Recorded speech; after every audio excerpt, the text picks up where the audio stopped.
Rukous 2025 rukousvihko. Strategisia rukousaiheita. Kiitämme Pyhää Jumalaa siitä, että hänelle yksikään kansanryhmä ei ole suljettu, eikä yksikään sydän liian kova. Rukoilemme evankeliumin mentäviä rakoja kansanryhmien ihmissydämiin.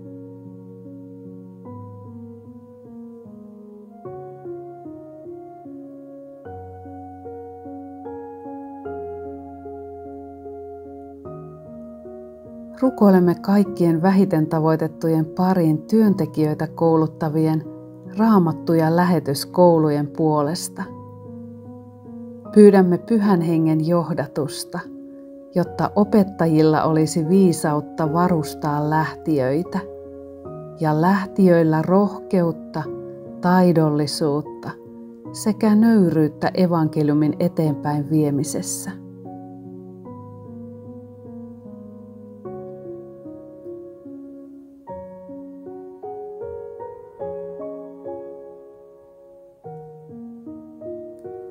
Pyydämme, että Jumala antaisi meille jokaiselle viisautta ja kestävyyttä rukoilla juuri oikeiden asioiden puolesta, jotta evankeliumin pelastava sanoma saavuttaisi kaikki kansanryhmät ja niiden keskuuteen syntyisi elävä, ilosanomaa eteenpäin vievä seurakunta.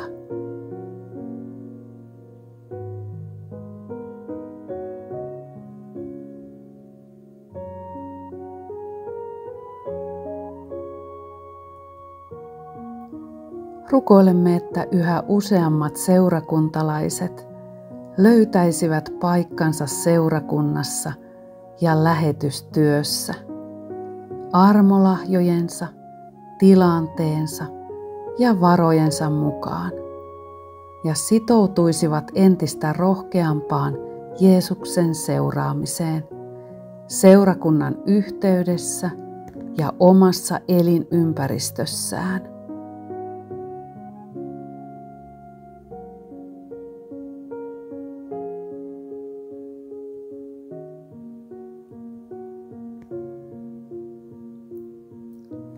Kiitämme, että myös meillä Suomessa on mahdollisuus kohdata ihmisiä vähiten tavoitetuista kansanryhmistä.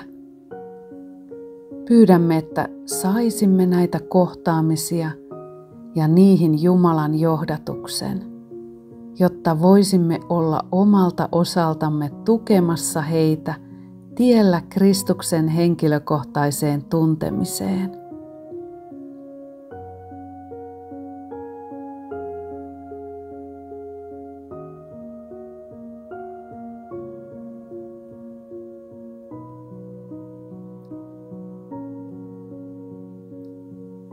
Rukoilemme, että Jumala kutsuisi tietotekniikan huippuosaajia antamaan osaamisensa lähetystyön käyttöön.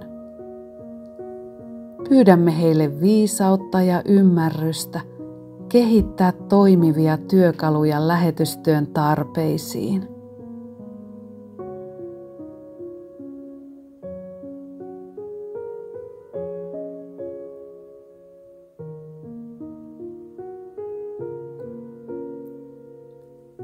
Pyydämme erilaisten kristillisten työskentelyalustojen syntymistä, maailmanlaajuisten verkostojen turvallista yhteydenpitoa varten.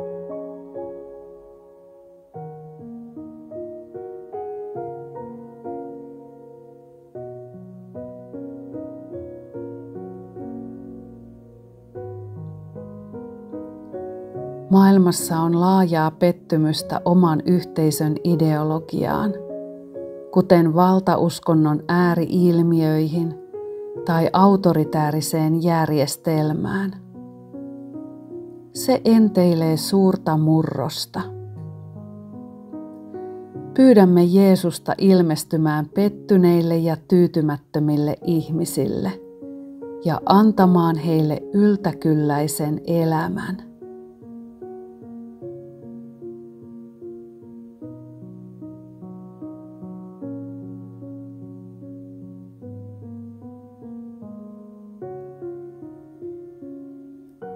Rukoilemme tien avautumista uusille lähetysalueille ja tähän asti tavoittamattomien kansanryhmien pariin.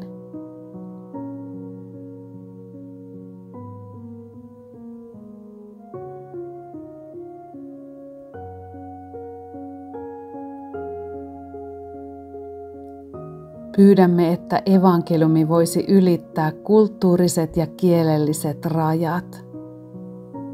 Rukoilemme uudelle kentälle lähteville rohkeutta mennä vieraan kulttuurin pariin, kestokykyä elää uudessa ympäristössä sekä halua oppia uutta.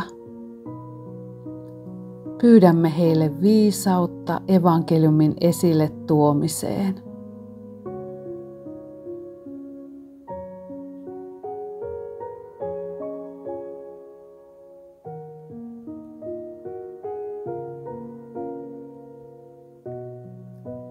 Aamen.